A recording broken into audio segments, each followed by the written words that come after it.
Game's over. And I kept every receipt. The bedroom door opened at 11:32 p.m. I know because the digital clock cast green numbers across Beth's empty pillow. She walked in first, hair still damp from wherever they'd been. Behind her came Jamar, gym bag slung over his shoulder like he lived here. "Ike, we need to talk." Beth's voice carried that rehearsed calm she used when firing employees. No tremor, no guilt, just business. I sat up in bed, bare chest catching the hallway light. 20 years of marriage, and she brings another man into our bedroom to deliver news. Jamar leaned against the doorframe, arms crossed, watching me like I might charge. "This arrangement isn't negotiable anymore," Beth continued. "I need space to explore what makes me happy, what makes us both happy, really." The words hung in the air like smoke.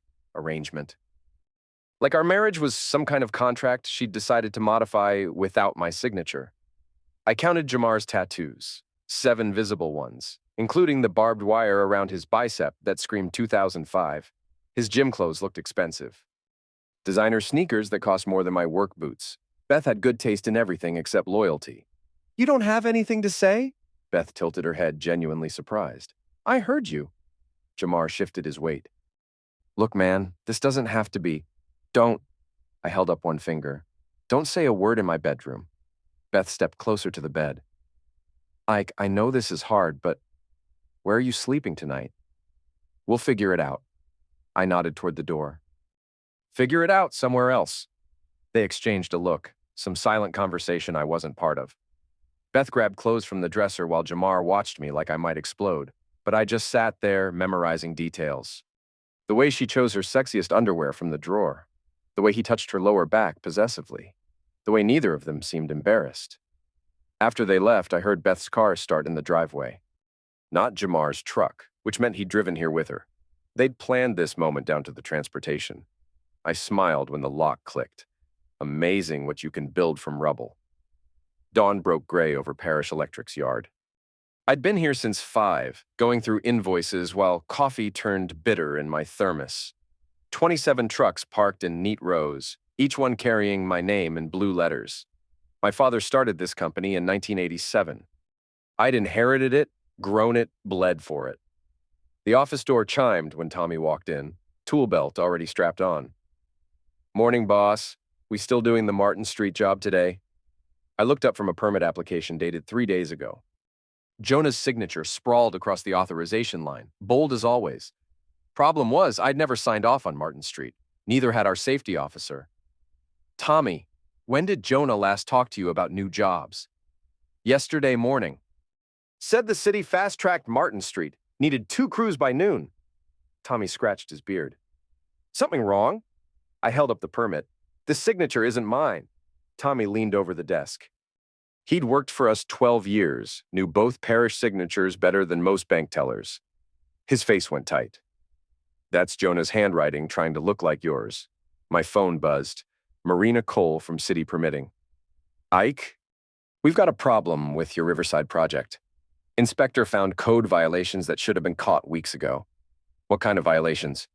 "Load-bearing modifications without engineering approval." "Someone signed off on structural changes using your authorization stamp." I stared at Jonah's forged signature. "Marina, I need to see all permits filed under Parish Electric in the last month." "That's a lot of paperwork." "I'll pick them up in an hour." After hanging up, I walked to the window overlooking our staging area.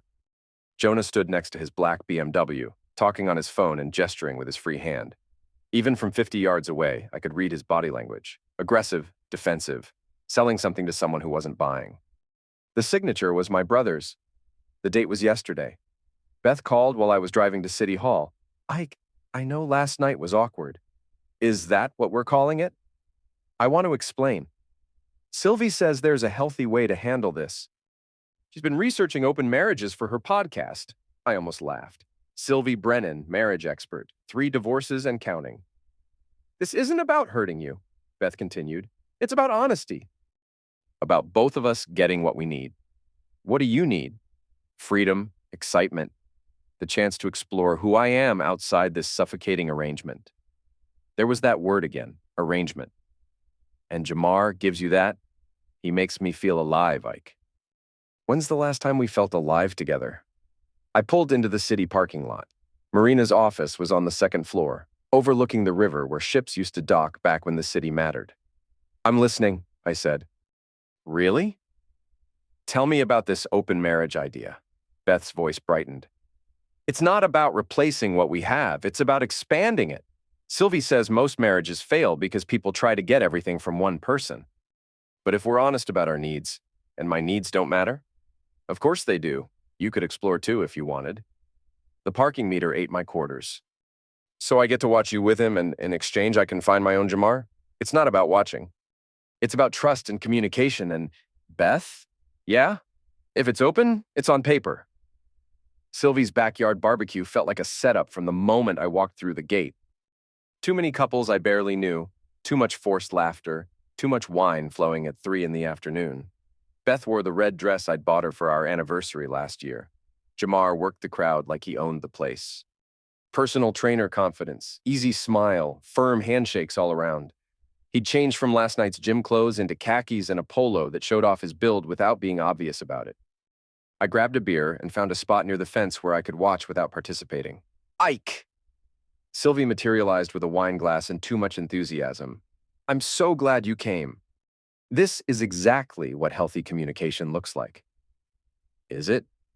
"Beth told me about your conversation, how mature of you to consider new possibilities." I sipped my beer.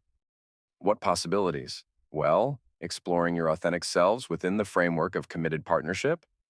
"My podcast has been diving deep into ethical non-monogamy, and the research is fascinating." Across the yard, Jamar said something that made Beth throw her head back laughing. The sound carried over the crowd like a dinner bell. "Ike?" Sylvie touched my arm. "Are you okay?" "Fine. Because if you need to talk through any feelings, I'm good." But I wasn't good. I was making a list. Every person at this party who looked at me with pity, every friend who avoided eye contact, every couple who whispered when they thought I wasn't watching. The kitchen was cooler and quieter. I was rinsing my bottle when Jamar walked in. "Hey, man." He grabbed 2 beers from the fridge. "How you holding up?" "Fine." "I know this is weird." Beth and we didn't plan for it to happen. I turned around. "No? It just developed. You know how it is." He twisted the cap off one bottle. "But I respect what you two built together. I'm not trying to replace that. What are you trying to do?" "Be honest. Live authentically." He took a long drink. Beth deserves someone who appreciates all of her, not just the parts that fit into some outdated idea of what marriage should look like. The words hit different than Beth's rehearsed speeches. Jamar actually believed this garbage. "You think I don't appreciate my wife? I think you've gotten comfortable, complacent. Beth's an amazing woman, but when's the last time you made her feel amazing?" I set my bottle down carefully. "When's the last time you were married? Never saw the point in signing papers to prove love." "Right.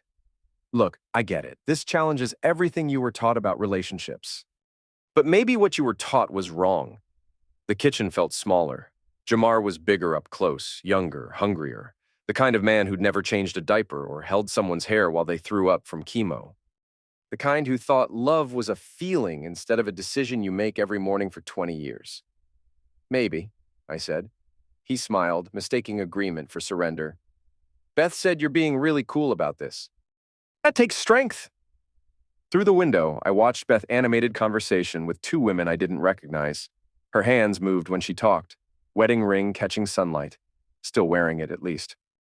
"Jamar? Yeah? What do you do when someone disrespects your house?" His smile faltered. "What do you mean?" "Simple question.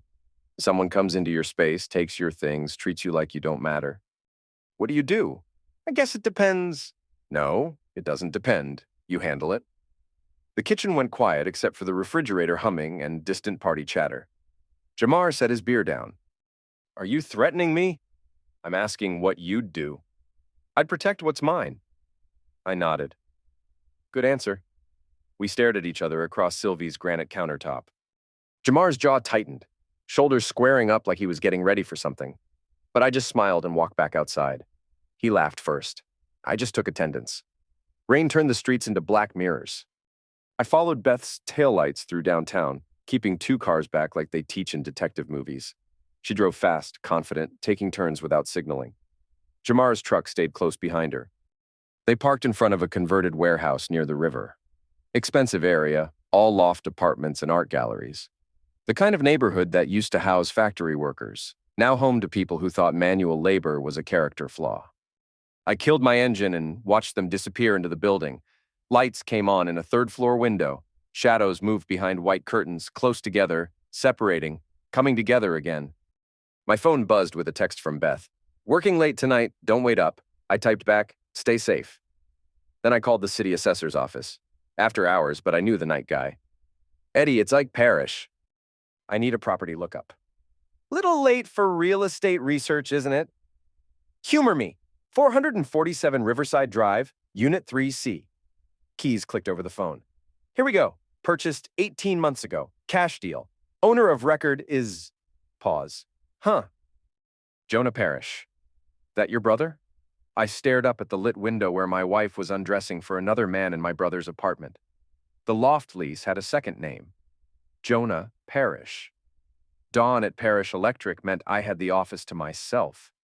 I'd been there since 5, pulling files and cross-referencing invoices while coffee grew cold in my thermos. The company books told a story I didn't want to believe. Payroll showed ghost employees. Timesheets for people who didn't exist, collecting paychecks that got deposited into accounts I'd never authorized. Material orders doubled in price between purchase and billing, the difference vanishing into shell companies with familiar banking patterns. The worst part was how professional it looked.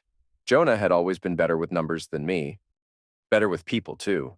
While I ran crews and fixed problems, he handled permits and contracts and client relations. I'd trusted him to manage the business side while I focused on the work. Stupid. My phone rang at 6:47 a.m. Jonah. "Morning, brother." "Early day?" "Someone's got to keep the lights on." "That's what I'm calling about. We've got that city contract starting Monday. Big money, but we need to move fast on permits." I stared at an invoice showing copper wire purchased at market price, billed to the city at triple cost. Which permits? Marina's expediting everything. Should have final approval by noon. Marina Cole. The same Marina who'd called yesterday about code violations. The same Marina whose signature appeared on dozens of fast-track permits in the last 6 months. "Jonah, how well do you know Marina?" "Well enough to get our jobs approved." "Why?" "Just curious about her process." "Her process is whatever keeps Parrish Electric profitable." "Speaking of which, I need your signature on some change orders." I found the folder he was talking about. 6 change orders, all increasing project scope and billing, all requiring both Parrish brothers' signatures for amounts over 50,000. "I'll look at them."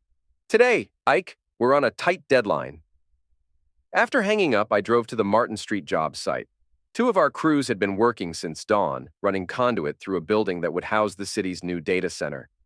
$1 million contract, the kind that kept us busy for months, but something felt wrong. The electrical layout didn't match our usual standards. Corners cut, safety margins ignored, inspections scheduled too close together. Like someone had prioritized speed over everything else.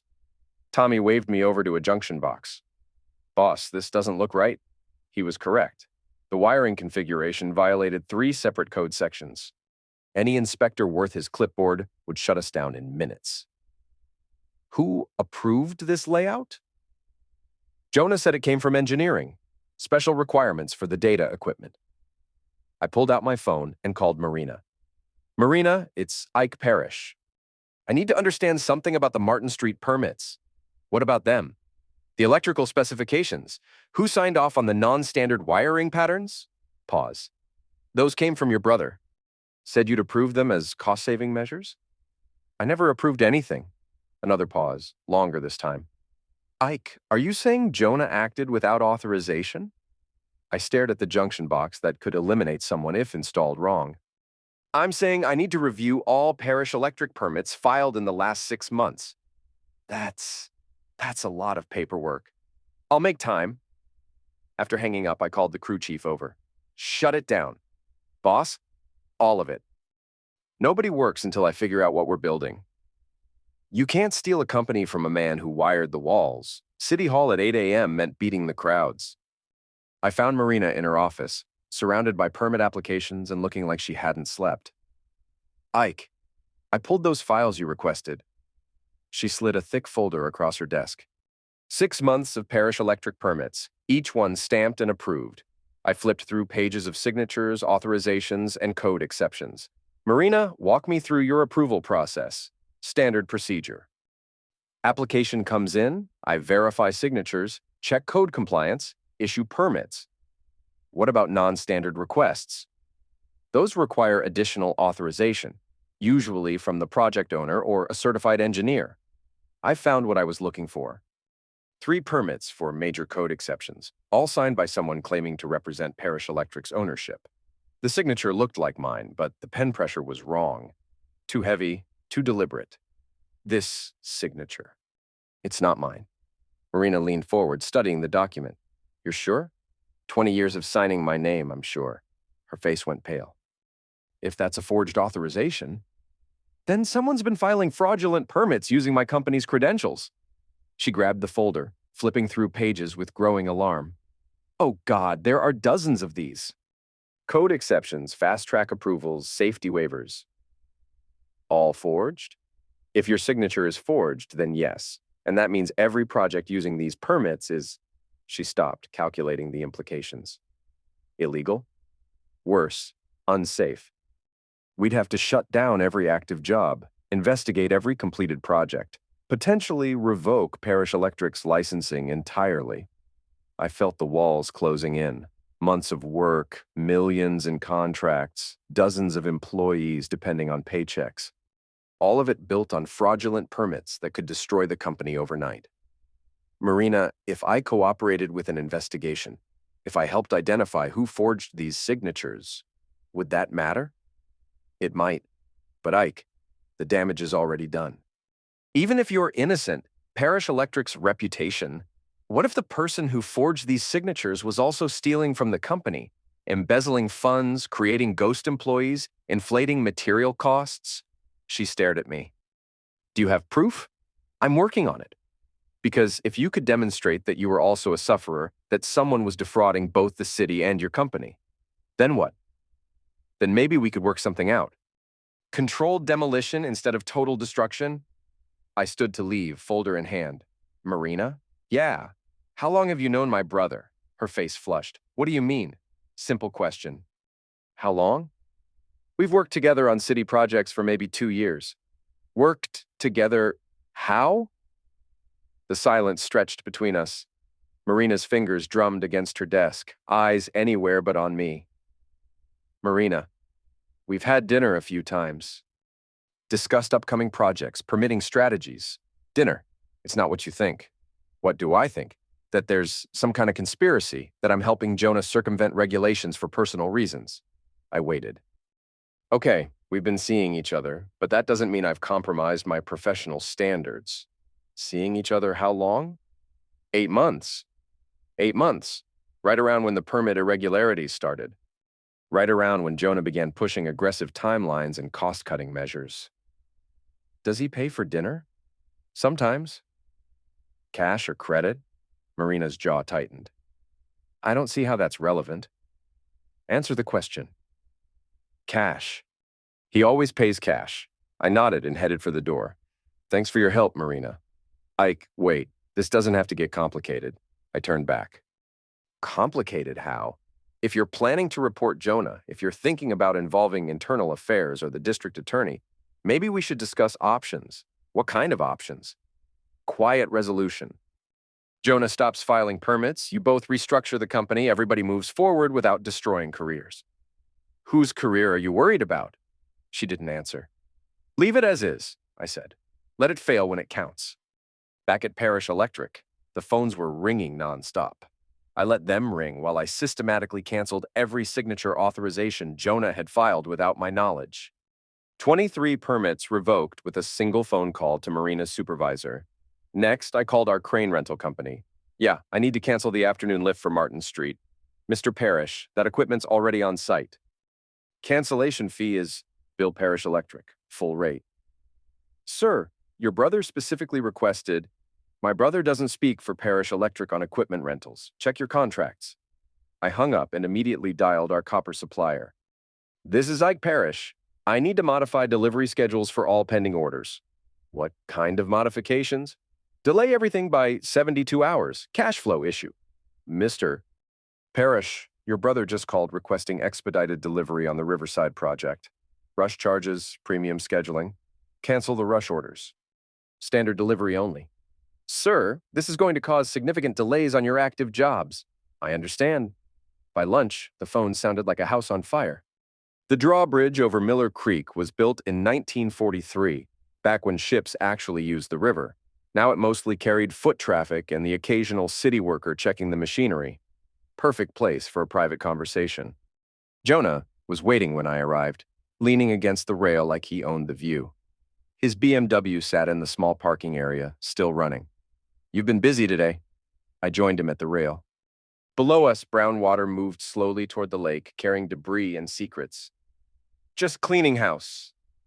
Cleaning house by destroying every active contract, by canceling equipment rentals mid-lift, by turning profitable jobs into expensive disasters, by stopping fraud. He laughed, but it sounded forced. Fraud? Because I expedited some permits? Because you forged my signature? Because you've been stealing from the company? Because you're sleeping with the city permit officer? That got his attention. Jonah turned to face me, designer suit wrinkled from a long day of damage control. Marina told you about that? Didn't have to. The cash payments were obvious once I started looking. Cash payments for dinner, not bribes. Dinner that happened to coincide with permit approvals. Permits that violated safety codes. Permits that put our workers at risk and our company in jeopardy. A seagull landed on the bridge railing, eyed us suspiciously, then flew away. Ike, you're making this bigger than it needs to be. Yeah, I cut some corners. Yeah, I maybe pushed approval timelines. But everything I did was to keep Parish Electric profitable. Profitable for who? For both of us. For the 40 people we employ. For Mom's legacy and Dad's name on those trucks. Dad's name on trucks you were planning to sell. Jonah went quiet. The bridge creaked softly in the wind. You knew about the sale negotiations? I know about the ghost employees. The inflated material costs. The shell companies receiving Parish Electric payments. I know about the loft you bought with company money. That's exactly what it is. You've been systematically looting our business for over a year, and when I started asking questions, you decided to distract me with marriage problems. Jonah's face changed. Surprise, calculation, then something colder. You think I orchestrated Beth's affair? I think you provided the venue. I think you encouraged it. I think you figured a messy divorce would keep me busy while you completed the theft. The wind picked up, making the bridge cables hum. We stood 5 feet apart, two brothers who'd built something together and watched it turn into a weapon. You always thought you were smarter than me, Jonah said. Dad's favorite, the one who actually understood the work. But you never understood the business. I understood trust. Trust doesn't pay for new trucks. Trust doesn't win city contracts. Trust doesn't keep us competitive when every other electrical contractor is cutting corners to underbid us. So you decided to cut corners too. I decided to win by stealing from me, by saving us both. Jonah moved closer. Up close, I could see stress lines around his eyes, smell coffee and cologne and desperation. Ike, the sale was going to make us both rich. Buy out the contracts, restructure the debt, cash out before the city discovers that half these buildings aren't up to code anyway, and leave someone else holding the liability. Leave someone else holding an insurance problem. We walk away clean until people get hurt. Nobody was going to get hurt. The Martin Street wiring could eliminate someone. The Martin Street wiring passed inspection because Marina approved it without proper review. Because Marina trusted our work. I stared at my brother, seeing a stranger. She trusted forged authorizations. She trusted signatures that got the job done. The gap between us felt wider than the river below. Jonah straightened his tie, preparing for something. Here's what's going to happen, he said. You're going to reinstate those permits. You're going to apologize to Marina for the confusion. You're going to call the crane company and expedite that lift. And then you're going to sign the sale documents and walk away with enough money to start over somewhere else. Or what? Or I make sure everyone knows that your wife is sleeping with her trainer because you couldn't satisfy her. Or I make sure the IRS audits Parish Electric's books going back 10 years. Or I make sure every contractor in the city knows that Ike Parish can't control his own family, much less a construction project. We stared at each other across 40 years of shared history. Same eyes, same jawline, same stubborn Parish DNA.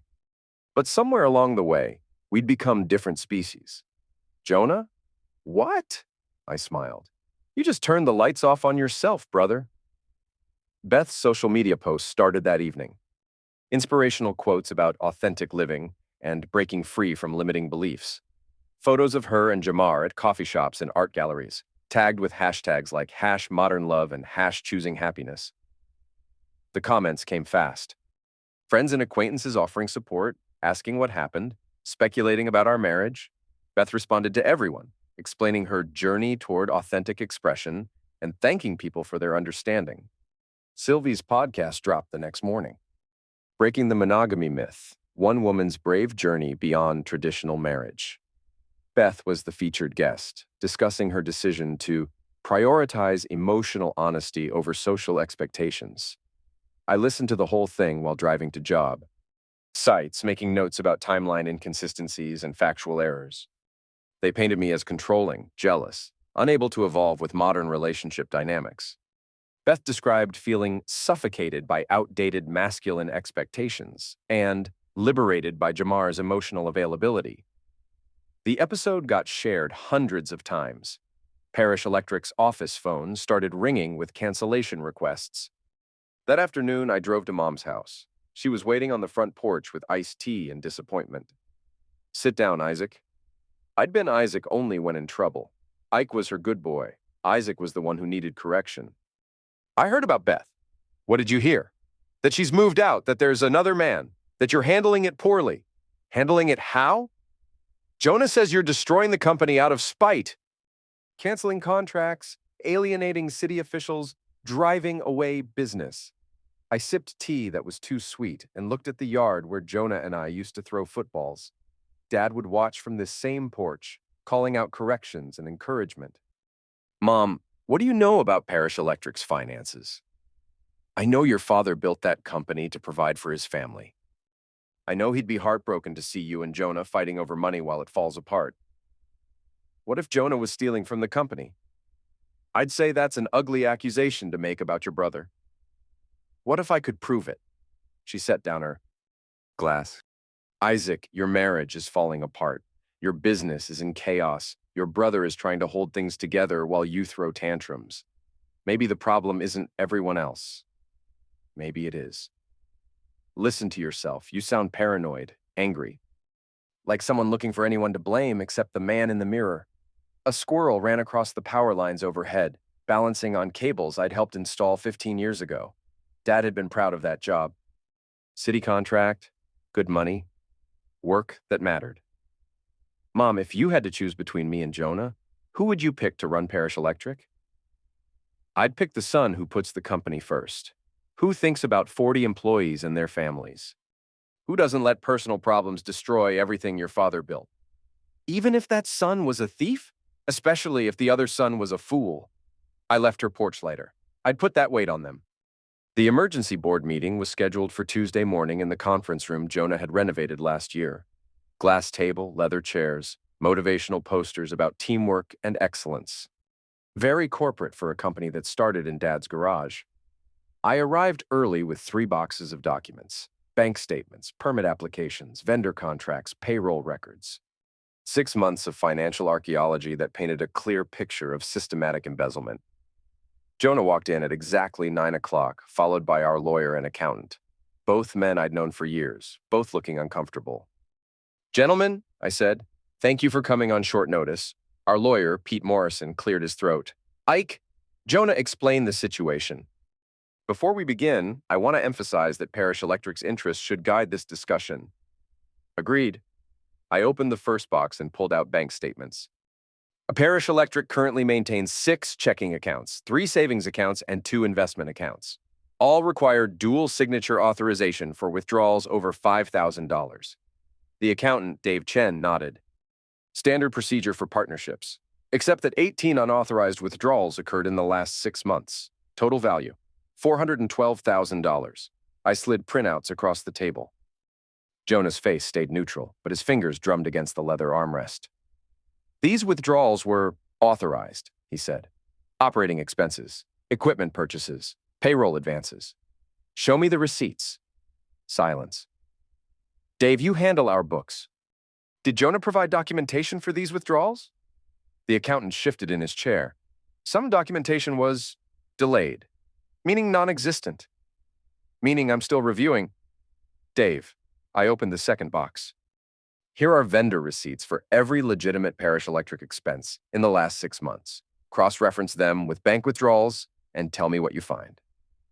He spread documents across the table, calculator clicking as he worked. Minutes passed. The air conditioning hummed. Outside, I could hear our crews preparing for another day of honest work. There's a discrepancy, Dave finally said. How much? Approximately $300,000 in withdrawals with no corresponding expenses. Jonah leaned back in his chair. Those funds were allocated for upcoming projects.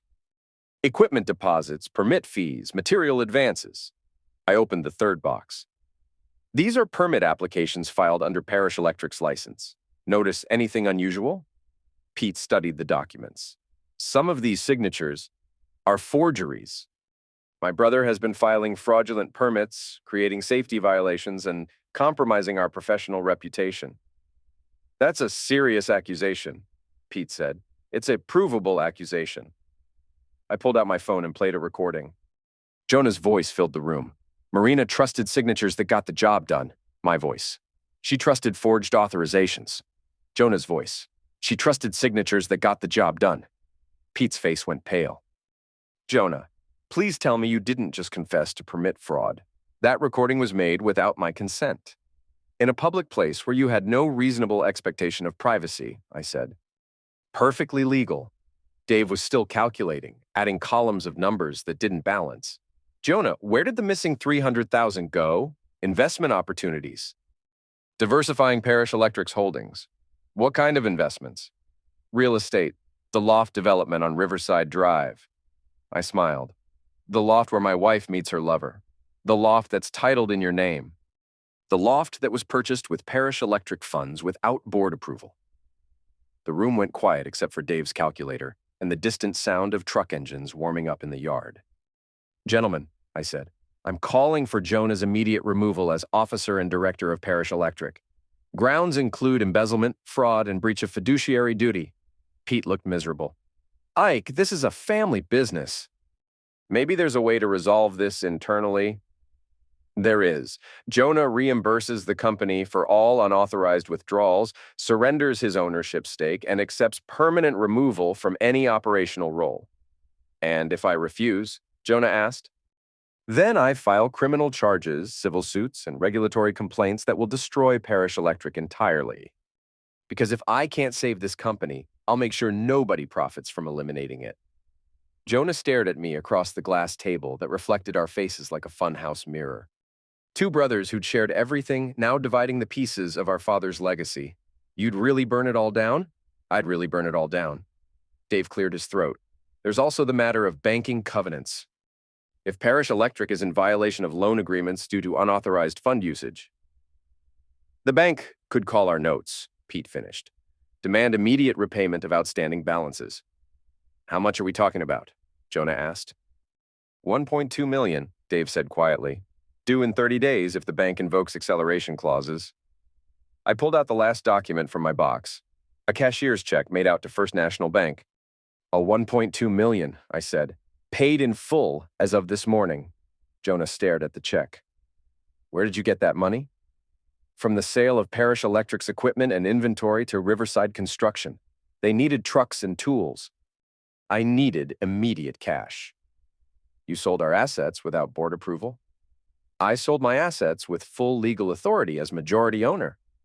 I slid another document across the table. Stock transfer agreement signed by Mom yesterday afternoon. She's tired of watching her sons fight over money while her husband's company dies. Pete reviewed the agreement. This gives Ike controlling interest in Parish Electric. 60% ownership, I confirmed. Enough to make any decision I want without consulting anyone. Jonah's card declined before his coffee cooled. The Martin Street project failed inspection on a Tuesday morning. Perfect timing, since Channel 7 was covering the mayor's announcement about the city's new data infrastructure. Cameras rolling, ribbon-cutting ceremony planned, reporters asking questions about technological progress and job creation. Instead, they got Marina Cole standing in front of parish electric trucks, reading code violations into microphones, while construction workers stood around looking confused. The electrical systems installed at this facility do not meet current safety standards, Marina announced, voice steady despite the circumstances. We're ordering immediate work stoppage pending a full investigation. I watched from across the street, coffee getting cold in my hands. 6 months ago, this would have destroyed me. Today, it felt like surgery. Painful, but necessary. Jonah arrived in his BMW just as the first reporter started asking about permit irregularities. He parked behind our trucks and walked into the chaos like he owned it. Confident stride, professional smile, ready to manage the crisis. I'm Jonah Parrish, company representative, he told the nearest camera. This is obviously a miscommunication between city departments. We'll have it resolved quickly. The reporter, a young woman with ambitious eyes, sensed blood in the water. Mr. Parrish, are you saying the city permit office made an error? I'm saying that sometimes bureaucratic processes create confusion. Parish Electric has been building safe, reliable electrical systems in this city for 38 years. But the inspection report indicates forged authorization signatures. Jonah's smile flickered. I'm not familiar with that specific allegation. Marina stepped forward. Mr. Parrish, are you claiming you didn't sign these permit modifications? She held up documents I provided earlier that morning. Jonah's forgeries, clear as daylight under television lighting. I'd need to review those documents with my legal counsel. Sir, is this your signature? The reporter asked, shoving a microphone toward Jonah's face. That's when Jamar appeared. Personal trainer confidence translated into security consultant authority, moving through the crowd like he belonged there. He whispered something in Jonah's ear, then positioned himself between the cameras and his new business partner. Mr. Parrish has no further comment at this time, Jamar announced. The reporter turned toward him. And you are? Security consultant for Parish Electric. I almost laughed. Security consultant. Jamar had found himself a title to go with his new paycheck. Sir, do you have any comment on allegations that Parish Electric has been filing fraudulent permits? Jamar stepped closer to the reporter. Too close. Invasion of personal space, intimidation disguised as authority. I think you should be careful about repeating unsubstantiated allegations. The inspection report is public record. The inspection report reflects ongoing discussions between Parish Electric and city regulators. Nothing more. Marina cleared her throat. Actually, the inspection report reflects systematic safety violations that put public welfare at risk. Jamar turned toward her, jaw tight. Ma'am, I think there's been enough grandstanding for one day. Excuse me? You heard me. That's when I decided to cross the street, not to save Marina or protect Parish Electric's reputation. Just to watch Jamar try to intimidate a city official on live television. Jamar, I called out, loud enough for the microphones to catch. He spun around, surprise flickering across his face. Ike, I thought you'd want to stay away from this mess. Actually, I helped create this mess. The reporter's eyes lit up. Mr. Parrish, are you saying you were involved in filing fraudulent permits? I'm saying I discovered fraudulent permits and reported them to the appropriate authorities. Jonah stepped forward. Ike, what are you doing? Telling the truth. The truth according to who? According to bank records, permit applications, and recorded conversations. The cameras swiveled between us like spectators at a tennis match. Brothers in business suits arguing over the corpse of their father's company while the city watched. Mr. Parrish, the reporter said, are you accusing your brother of fraud? I'm stating that forged signatures were used to obtain improper permits, that company funds were misappropriated, and that safety violations were concealed from city inspectors. Jamar moved closer. Ike, you need to shut up. Or what? Or people might start asking uncomfortable questions about your marriage, I smiled. People can ask whatever they want. Yeah? What about questions about your wife finding happiness with someone who actually appreciates her? The cameras caught every word. Jamar, too stupid to realize he was confessing to infidelity on live television. Beth, watching from wherever she spent her afternoons now, probably realizing her lover was as dumb as he was pretty. Jamar, I said quietly, you might want to check your gym lease. What about my lease? Just check it. Confusion replaced aggression on his face.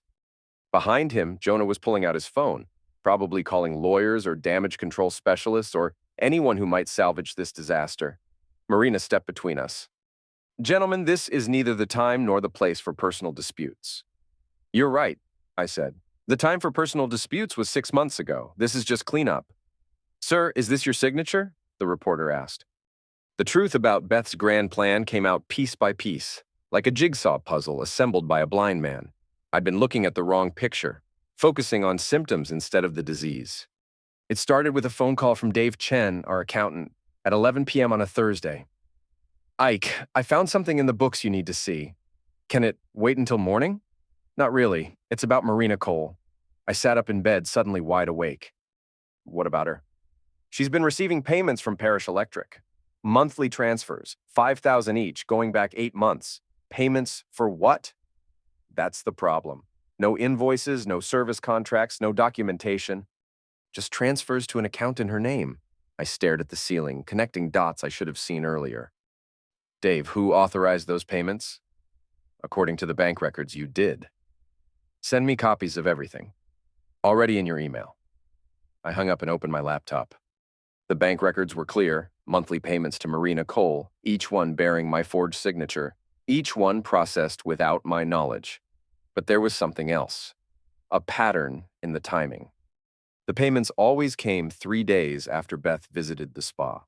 The same spa where Marina worked part-time as a massage therapist. The same spa where Beth had started getting couples counseling with Sylvie. I called Eddie at the assessor's office. Eddie, sorry to wake you. I need another property lookup. Jesus, Ike, it's almost midnight. 447 Riverside Drive again. I need the full ownership history. Keys clicked over the phone. Here we go. Original purchase was 18 months ago. Cash deal. Buyer was, that's weird. What's weird? Initial purchase was by Marina Cole, but she transferred ownership to Jonah Parrish 6 months later. $1 consideration. Marina bought the loft? Yeah, then basically gave it to your brother for free. I stared at my laptop screen, seeing the real picture for the first time. Marina hadn't been taking bribes from Jonah. She'd been taking payments from Parish Electric to fund the loft purchase, then transferring ownership to Jonah as part of a larger scheme. Eddie, who handled the financing for Marina's original purchase? Let me check. Loan officer was Elizabeth Parrish. Same last name as you guys? My wife? My wife had arranged financing for Marina to buy the loft where she would eventually sleep with Jamar while Jonah stole my company. I called Beth. It rang 4 times before she answered. Ike, it's late. I know, we need to talk. If this is about Jamar, it's about the loft, the one you helped Marina buy. Silence. Beth? I don't know what you're talking about. 447 Riverside Drive. You arranged the financing 8 months ago through your bank. More silence. Then, how did you find out about that? Does it matter? Ike, you don't understand the situation. Explain it to me. It's complicated. Try me. I heard her moving around, probably getting dressed or looking for somewhere private to talk. Marina needed help with the down payment. She had a good income, but not enough saved for a cash purchase. So you arranged financing? I arranged a bridge loan through my bank. Short-term, high interest, but it got her the property. And then she transferred ownership to Jonah. That was always the plan. What plan? Beth's voice got smaller. The plan to get you away from the company. The words hit like a physical blow. Not anger, not betrayal, just the cold recognition of being played by experts. Keep talking. Jonah said Parish Electric was dying. That the city contracts were drying up, that new regulations were making it impossible to compete. He said the only way to save anything was to sell the company assets and start over. And you believed him? I believed the numbers he showed me. The debt ratios, the declining profits, the regulatory problems. What numbers? Financial projections showing Parish Electric bankrupt within 2 years? I opened the company books on my laptop. Current assets, $2.3 million. Current liabilities, $800,000. Net worth, $1.5 million. Not dying, not even sick. Actually profitable if you remove Jonah's embezzlement. Beth, those projections were fake. That's not possible. Parish Electric is profitable, has been for years. Jonah was stealing money and cooking books to create artificial losses. No, he showed me bank statements, tax returns, audit reports. All fake. Designed to convince you that helping him steal the company was actually saving it. I heard her crying softly. Not the manipulative tears she'd used during our open marriage conversations. Real crying, the sound of someone discovering they'd been used. Beth, how long have you known Jamar? 6 months. How did you meet him? At the gym. Marina introduced us. Marina introduced you to your lover? She said I seemed unhappy, that maybe I needed someone who could appreciate me better. The picture was complete now. Marina and Jonah needed me distracted while they looted Parish Electric. They'd used Beth's discontent and Jamar's ambition to create a love triangle that would keep me busy, while they transferred assets and falsified records. The humiliation night had been theater. Bringing Jamar to our bedroom, declaring the arrangement non-negotiable, making sure I was angry enough to do something stupid. If I'd punched Jamar, if I'd filed for divorce immediately, if I'd acted like the jealous husband they expected, I never would have noticed the financial irregularities. They'd built a maze and left me the cheese. Friday morning, I executed the plan I'd been building for weeks. Not revenge, exactly. More like controlled demolition. First, I called the bonding company that insured Parish Electric's city contracts. This is Ike Parish. I need to report material changes to our company structure that affect bond coverage. What kind of changes, mister? Parish? Discovery of fraudulent permits and unauthorized financial transactions that may void existing coverage. Sir, that's a serious allegation. It's a documented allegation. I'm faxing supporting evidence now. Within 2 hours, every Parish Electric bond was under review. Every active city contract was frozen pending investigation. Every payment was held in escrow until the insurance company determined liability. Next, I called our bank. This is Ike Parish. I need to invoke the successor trustee provisions of our business loan covenants. Mr. Parish, those provisions only apply in cases of fraud or malfeasance, which is exactly what I'm reporting. Unauthorized fund transfers, forged signatures, violation of dual approval requirements. Sir will need documentation to support those claims, already in your email. By noon, Parish Electric's credit lines were frozen. Every check written by Jonah bounced. Every automatic payment failed. Every vendor demanding immediate cash payment for past due invoices. Then, I called Marina's supervisor. This is Ike Parish from Parish Electric. I need to report permit irregularities that may constitute criminal fraud. Mr. Parish, those allegations should go through proper channels. I'm going through proper channels. I'm also going through the district attorney's office, the state licensing board, and the FBI's white-collar crime division. Sir, that seems excessive. What seems excessive is a city employee taking bribes to approve dangerous electrical installations that could eliminate people. By afternoon, Marina was suspended pending investigation. Every permit she'd approved in the last year was under review. Every contractor who'd worked with her was answering questions from federal investigators. Finally, I called the property management company that handled Jamar's gym lease. This is Ike Parish. I need to discuss the surety bond for Fitness First Gym. Are you the bondholder? I'm the company that posted the bond. Parish Electric guaranteed the lease payments. Is there a problem with the account? The company posting the bond is under federal investigation for fraud. The bond may be void. Sir, if the bond is void, the tenant has 72 hours to provide alternative security or face immediate eviction. I understand. By dusk, none of them had keys to anywhere. Rain drummed against the windows of the empty loft while I waited in the dark. 447 Riverside Drive, Unit 3C, where my wife had discovered her authentic self and my brother had planned my destruction. I'd been there since sunset, sitting in Jonah's expensive furniture, reviewing documents by lamplight. Bank statements, permit applications, recorded conversations, email printouts. A paper trail that painted a clear picture of conspiracy, embezzlement, and fraud. The elevator chimed at 9:17 p.m. Footsteps in the hallway, urgent voices, someone fumbling with keys. Then the door opened and they filed in like mourners at a funeral. Beth first, looking older than her 43 years. Stress lines around her eyes, clothes wrinkled from a day of crisis management. Behind her came Jamar, gym clothes replaced by a cheap suit that didn't fit right. Then Jonah, designer confidence cracked like old paint. Finally, Marina, still wearing her city ID badge like armor that no longer protected her. They stopped when they saw me sitting in the leather chair Jonah had bought with stolen money. "Hello, everyone." Beth spoke first. "Ike, what are you doing here?" "Waiting for the final act." Jonah stepped forward.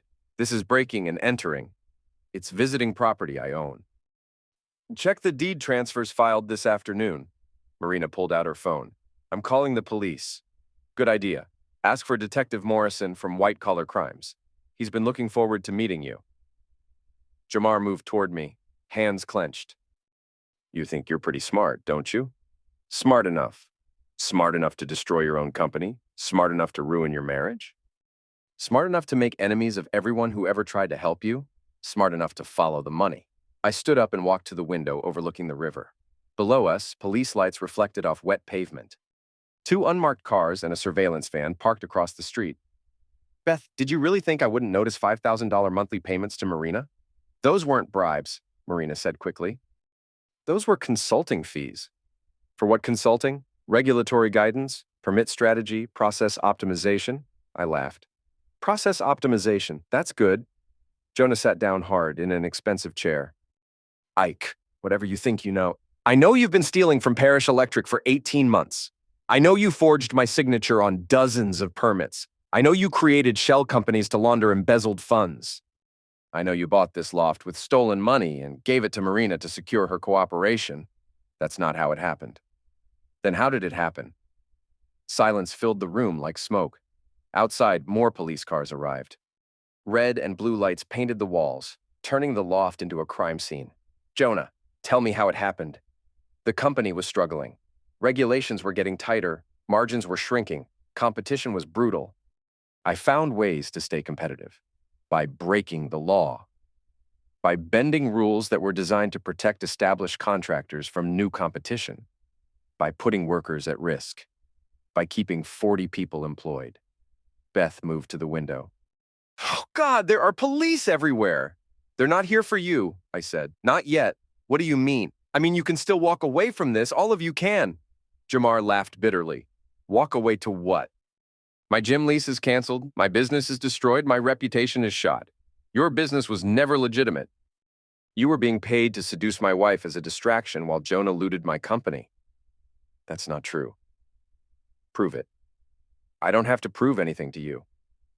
"Actually, you do." I pulled out a digital recorder and set it on the coffee table. "This device has been recording our conversation since you walked in. Everything you've said tonight will be transcribed and provided to investigators." Marina went pale. "You can't record us without consent? I can record anything that happens in property I own."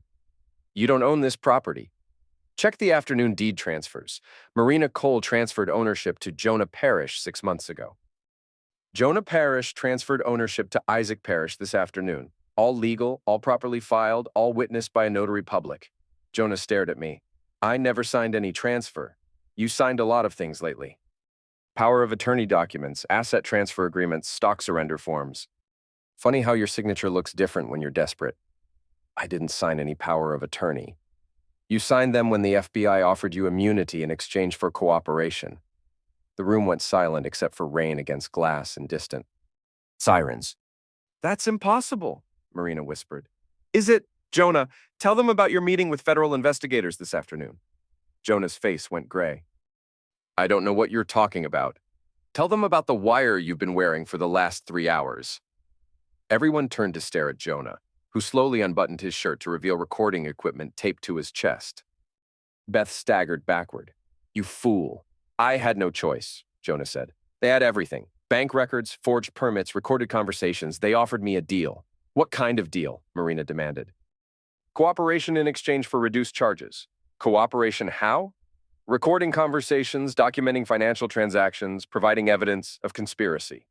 Jamar lunged toward Jonah, but I stepped between them. "Easy." "The police are listening to everything." "You set us up," Beth said. "You set yourselves up. I just documented it." Marina was scrolling through her phone frantically. I need a lawyer. You need several lawyers. Federal conspiracy charges, municipal corruption, wire fraud, money laundering. This is going to take a very good legal team. The elevator chimed again.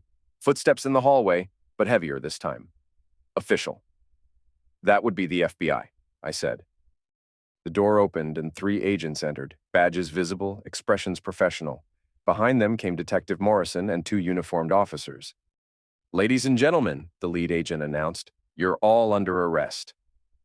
They read rights and applied handcuffs while I sat in Jonah's stolen chair, watching 20 years of marriage and 40 years of brotherhood end in a sterile recitation of constitutional protections. Beth looked at me one last time before they led her away. Was any of it real? The first 10 years were real. And the last 10? The last 10 were business. After they were gone, I sat alone in the empty loft, listening to rain and sirens fade into ordinary night sounds. My phone buzzed with a text from Mom. I saw the news. Are you okay? I typed back, I'm fine. But I wasn't fine. I was something else entirely. Something harder and colder and more efficient than the man who'd discovered his wife with another man 6 months ago. I walked to the window and looked down at the river where lights reflected like broken promises. Tomorrow, I would rebuild Parish Electric under new management. I would hire honest workers and bid honest contracts in wire buildings that wouldn't eliminate anyone. Tonight, I would finish what they started. I pulled out my phone and called the reporter who'd covered the Martin Street disaster. This is Ike Parrish. I have a story for you. Mr. Parrish, it's almost midnight. Trust me, you'll want to hear this. What kind of story? The kind that wins awards. I looked around the loft one last time, memorizing details I would never see again. Expensive furniture bought with stolen money. Art chosen by people with no taste. A love nest built on lies and maintained with betrayal. Then I walked to the door, turned off the lights, and said the words I'd been saving for months. I kept one promise. I made it non-negotiable.